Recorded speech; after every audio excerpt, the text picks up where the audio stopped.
Florida's controversial Don't Say Gay bill went into effect Friday. Passed earlier this year by the state's House of Representatives, the Republican-backed bill prohibits classroom discussion of sexual orientation and gender identity. It comes amidst a national wave of anti-transgender legislation. Critics of Don't Say Gay say it's not only anti-LGBTQ, but also presents critical First Amendment issues.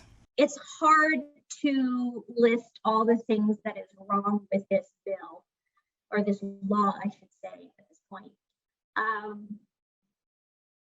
First, it is really problematic from a free speech perspective. Caroline Mala Corbin is a professor of constitutional law at the University of Miami School of Law.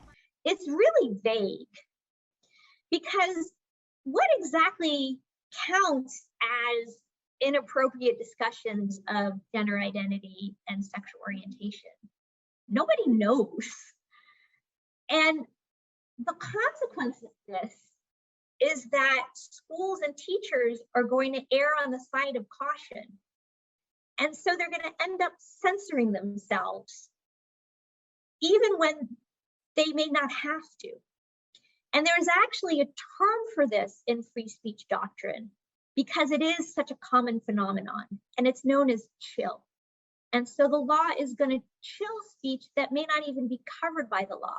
PRISM is a nonprofit organization based in Florida that focuses on education and support for younger LGBTQ+ community members. And co-founder Max Fenning says the group is extremely worried. We see that that students who have LGBT inclusive education are less likely to have attempted suicide, or less likely to skip school due to fear of being bullied based on their gender identity or sexual orientation, have higher GPAs on average. Around 45% of LGBTQ youth seriously considered suicide in the past year, and nearly 1 in 5 transgender and non-binary youth attempted suicide. That's according to the Trevor Project's 2022 National Survey on LGBTQ youth mental health. In an impassioned plea earlier this year, Florida State Senator Chevron Jones spoke out against the bill. And to those who think you can legislate gay people away, I'm sorry. You cannot. I think you should spend your time legislating to protect them. I keep saying I'm just shook. I'm totally overwhelmed and, just completely honored by this. I am as motivated and inspired and invigorated. And during this time, unfortunately, it feels like by necessity to keep walking this path with so many others, to keep fighting, to keep putting us and equality and freedom in front of everything. It's literally the point of life to be able to walk in your truth and be who you are. And I'm just incredibly honored. Thank you to the president and to, the entire White House for bestowing this crazy honor on me. I can't even believe.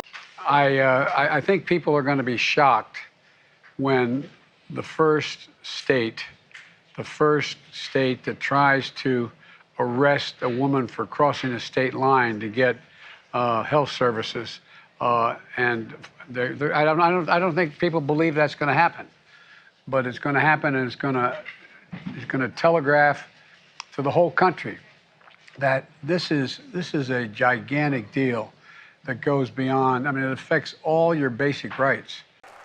Wall Street started the second half of the year on a positive note after the worst half in decades, with the Dow and S&P each rising more than 1% and the Nasdaq climbing nearly 1%.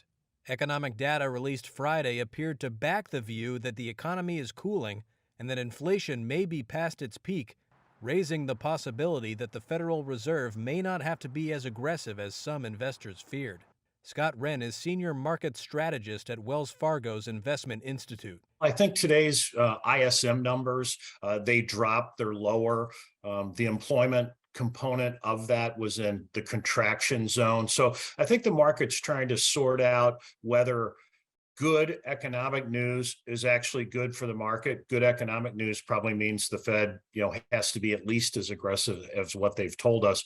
Where bad economic news, some people might hope that means the Fed doesn't need to be as aggressive. Shares of market leaders Apple, Microsoft, and Amazon all rose Friday, providing the biggest boost to the S&P 500 and NASDAQ. Facebook owner Meta Platforms ended lower after CEO Mark Zuckerberg told employees the company cut plans to hire engineers by at least 30% this year and warned them to brace for a deep economic downturn. Kohl's tumbled nearly 20% as the department store chain called off its sale to Franchise Group following months of negotiations. And Micron Technology dropped about 3% as the chipmaker predicted quarterly revenue below market expectations, triggering concerns the chip sector was turning toward a down cycle.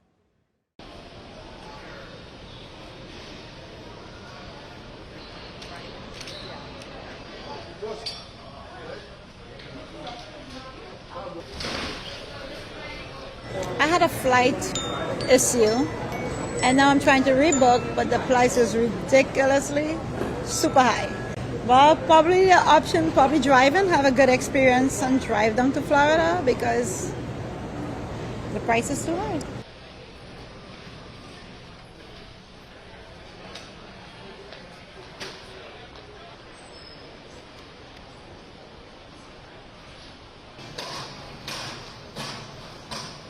I was flying with Delta and they canceled my flight as I'm boarding the plane. This was my flight from yesterday, 7:55, and I can't even get home now. I don't know how I'm gonna get home. I asked her why did y'all cancel it? She didn't say anything. And I'm like, well, I need to get home. Will it be a refund for my ticket? And she's not telling me nothing, and I spent $656 on a ticket. And now I'm still trying to find a way to get home right now. And I can't even get home. I've been here since yesterday, since 3:05.